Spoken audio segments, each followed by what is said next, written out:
Thanks for joining me on video 3 of my tile tip series where we go over everything tile, and today we're going to be talking about Schluter. Hey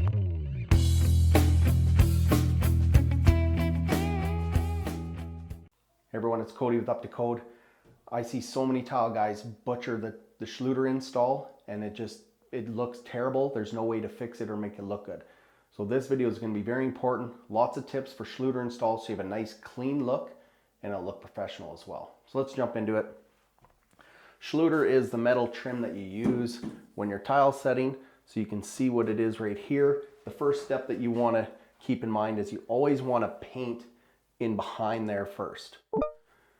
Then you always have a clean edge, there's no gaps, and it just looks better in the end, and you'll see why as we get going here. Also, when you're installing your Schluter, you always have to make sure that it is installed very, very plumb, as true as you can possibly get, so that you don't have to taper cut these tiles. So keep that in mind. Now, the easiest and best way to get a nice clean edge on these is we like to just use mastic. So there's mastic in this pail if you want to look. And I got a pretty handy little sawhorse called a toilet that I'm using. So here's the mastic.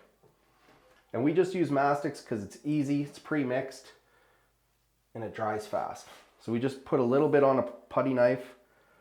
We dab it closest to the inside edge. You don't dab it near the outside, because if you squish it on, it'll just squish out. You can't get rid of that.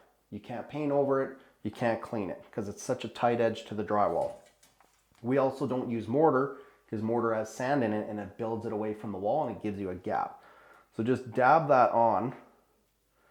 And then set your line. When you're setting your line, another trick is to mark on the inside of the Schluter. So if you come over here, mark all your marks, whether it's a backsplash, horizontal Schluter, or vertical, always mark here, because this is always 1 inch and it's easy to do your math. And then you don't ever have a pencil line on the outside that's going to show up and look like garbage later. So once you do that, like I said, keep it to the inside edge. Mark it on the inside, and then we install, I'll just keep that out of the way and not forget to clean the mastic off of there. So the next step is you can use a pan head screw with a washer or without, and we actually install those in the corner. So I would either pick this corner here and we just suck the Schluter tight, or you can go on an inside, kind of an inside corner. Washer or no washer, just make sure it's a pan head.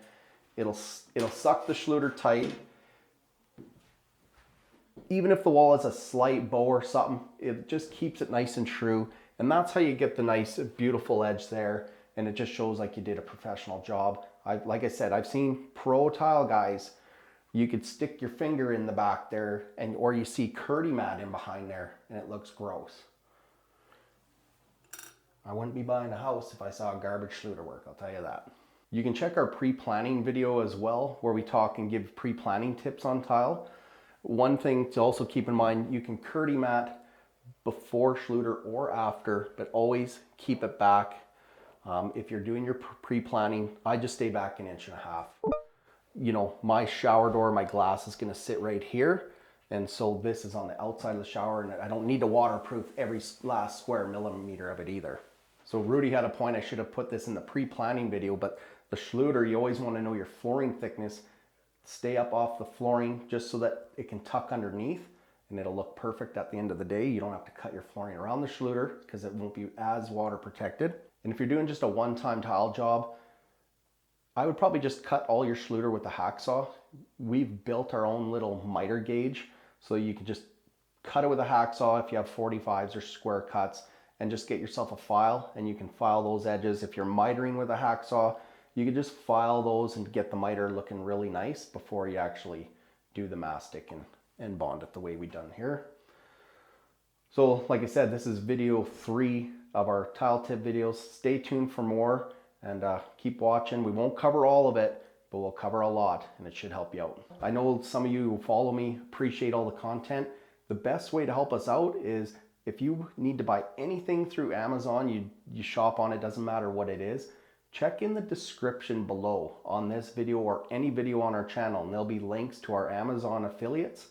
So if you're clicking through Amazon and you click through those and then buy some, doesn't matter if it's a tool or something totally random, we'll get a small percentage of that as an affiliate.